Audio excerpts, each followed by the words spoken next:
रक्षाबंधन पर राखी लाया भाई। भैया मेरे राखी के बंधन को निभाना, भैया मेरे राखी के बंधन को निभाना। ये देखो मैंने आपको कितनी सुंदर राखी बांधी है। आपको पता है इस राखी को ढूंढने में मुझे कितना वक्त लगा। अब लाओ मेरी रक्षाबंधन का तोहफा। ये ले, इसके अंदर पूरे 500 रुपए हैं। क्या सिर्फ 500 रुपए? भैया आप रक्षाबंधन पर अपनी इकलौती बहन को सिर्फ 500 रुपए दे रहे हैं। मुझे नहीं चाहिए ये 500 रुपए, अपने पास ही रखिए। अरे बाबा, मैं तो मजाक कर रहा था। ये देख, रक्षाबंधन का तेरा असली तोहफा। तुझे यही फोन चाहिए था ना? वाह भैया, मुझे तो यही वाला फोन चाहिए था, वो भी यही कलर में। लेकिन आपको कैसे पता चला?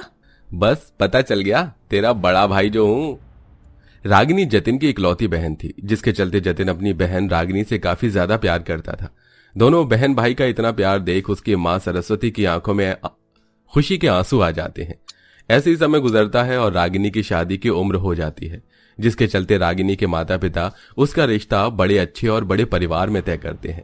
और आज आखिरकार रागिनी विदा होकर हमेशा हमेशा के लिए अपने ससुराल जा रही होती है।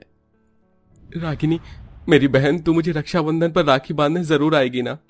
हाँ भैया, मैं जरूर आऊंगी। तब तक आप अपना और माँ बाप का ध्यान रखना। जतिन बड़ी मुश्किल से अपनी इकलौती बहन को विदा कर पाता है। विदाई के बाद ससुराल जाकर रागिनी को बहुत प्यार मिलता है, लेकिन इसी प्यार के साथ अब रागिनी की जिम्मेदारी भी काफी बढ़ जाती है। रागिनी का ससुराल काफी ज्यादा बड़ा होता है, जिसके चलते रागिनी पर अब कई चीजों की जिम्मेदारी होती है। रागिनी बहू, मेरी बिना चीनी वाली चाय बनी या नहीं? बहू, मैंने तुझे अपनी वो बनारसी साड़ी प्रेस करने को कहा था ना। आज मुझे वो साड़ी एक सत्संग में पहनकर जानी है।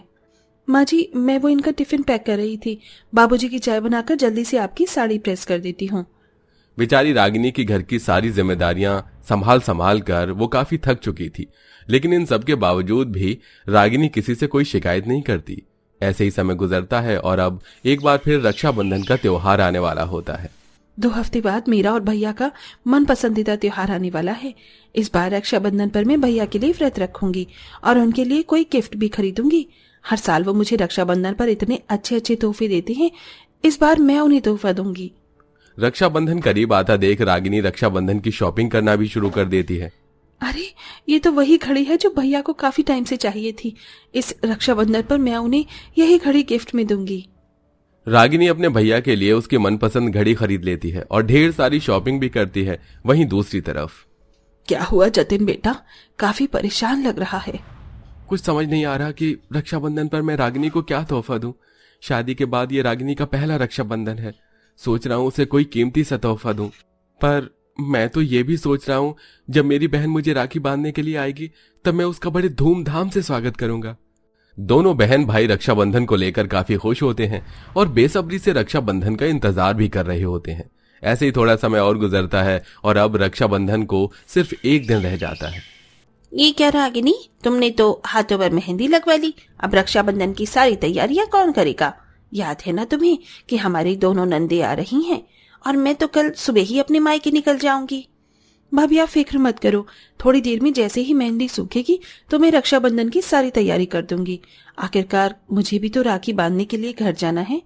शादी के बाद के पहले रक्षाबंधन को लेकर रागिनी काफी ज्यादा खुश होती है और रात भर जागकर रक्षाबंधन की सारी तैयारी कर देती है।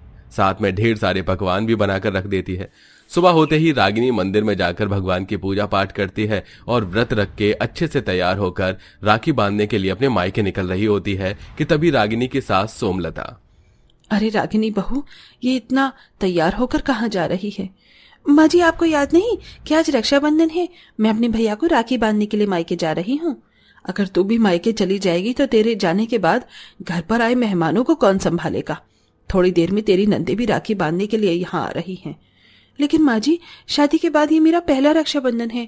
मैं अगर भैया को राखी बांधने नहीं गई तो उन्हें बहुत बुरा लगेगा।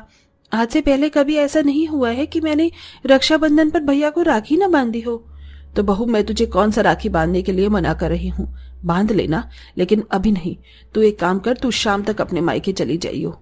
इतना कहकर सोमलता अपने कमरे में चली जाती है।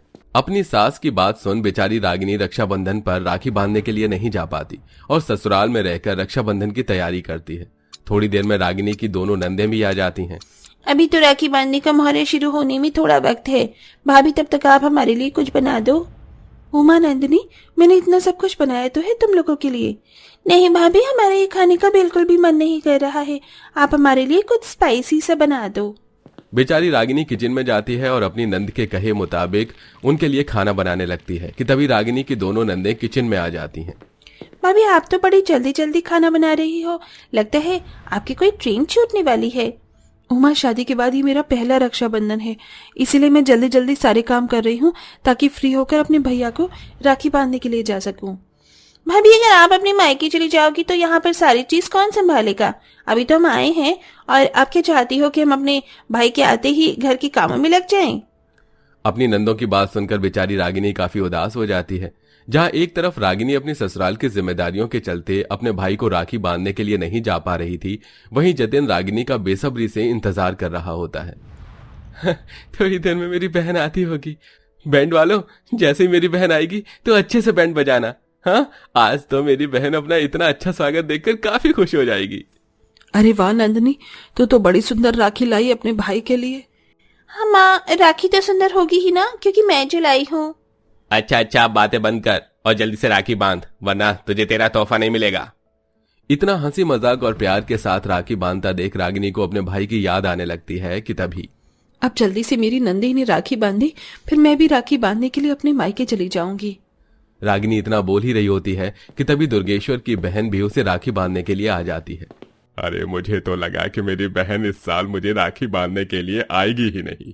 रागिनी बहू, जा अपनी बुआ सास के लिए बादाम का हलवा बना दे।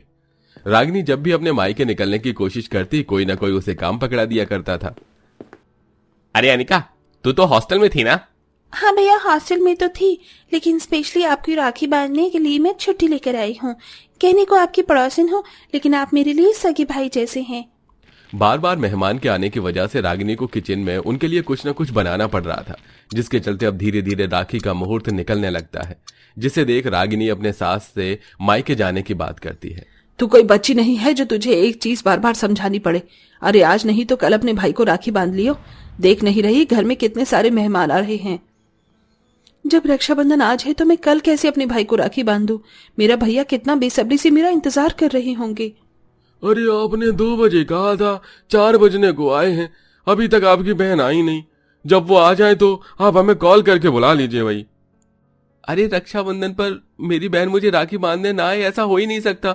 माँ, कुछ तो गड़बड़ है, मैं रागिनी के ससुराल जा रहा हूँ। जतिन अपनी बहन के ससुराल के लिए निकल जाता है। कुछ देर में जतिन जैसे ही अपनी बहन के ससुराल में जाता है तो देखता है कि कैसे रक्षाबंधन पर भी उसकी बहन का चेहरा उतरा हुआ है और वो घर के कामों में उलझी हुई है।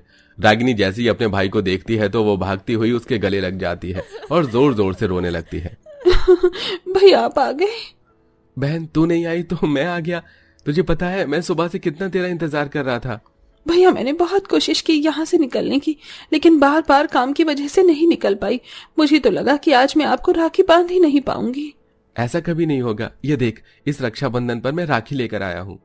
रागिनी अपने भाई को टीका लगाकर उसकी आरती उतारती है और रक्षाबंधन पर अपनी भाई की लाई हुई राखी को अपने भाई की कलाई पर बांधती है। हर साल आप मुझे रक्षाबंधन पर तोहफा देते हैं, इस साल मैं आपको रक्षाबंधन पर तोहफा दूंगी। ये लीजिए, आपको यही घड़ी चाहिए थी ना? लेकिन तुझे कैसे पता चला कि मुझे यही घड़ी चाहिए? जैसे आपको पता होता है कि मुझे क्या चाहिए, वैसे ही मुझे भी पता होता है कि मेरे भैया को क्या चाहिए। मेरी छोटी सी बहन बड़ी समझदार हो गई है। चल अब कुछ खा ले। मैं जानता हूँ आज तूने व्रत रखा हुआ है और सुबह से तुमने कुछ भी नहीं खाया है। जतिन अपने हाथों से रागिनी को खाना खिलाने लगता है। दोनों बहन भाई में इतना प्यार देख घर में मौजूद सभी लोगों की आंखों में आंसू आ जाते हैं और साथ ही सबको अपनी गलती का भी एहसास होता है। अपनी बेटी और परिवार के चक्कर में मैंने तुझे रक्षाबंधन पर मायके जाने से रोका। मुझे माफ कर बहू। हाँ भाभी, रक्षाबंधन तो हर भाई बहन का त्योहार है, लेकिन अपने मतलब की वजह से हमने आपको आपके भाई से मिलने से रोका। हमें माफ कर देना। सभी को अपनी गलती का एहसास होता है। रागिनी काफी खुश हो जाती है, जिसके बाद अब रागिनी अपने भाई के साथ काफी अच्छे से रक्षाबंधन का त्योहार मनाती है और कुछ दिनों के लिए अपने मायके भी चली जाती है, जिसके बाद दोनों बहन भाई एक दूसरे के साथ वक्त बिताते हैं और अब हर साल रागिनी अपने भाई को रक्षाबंधन पर राखी बांधने के लिए आती है।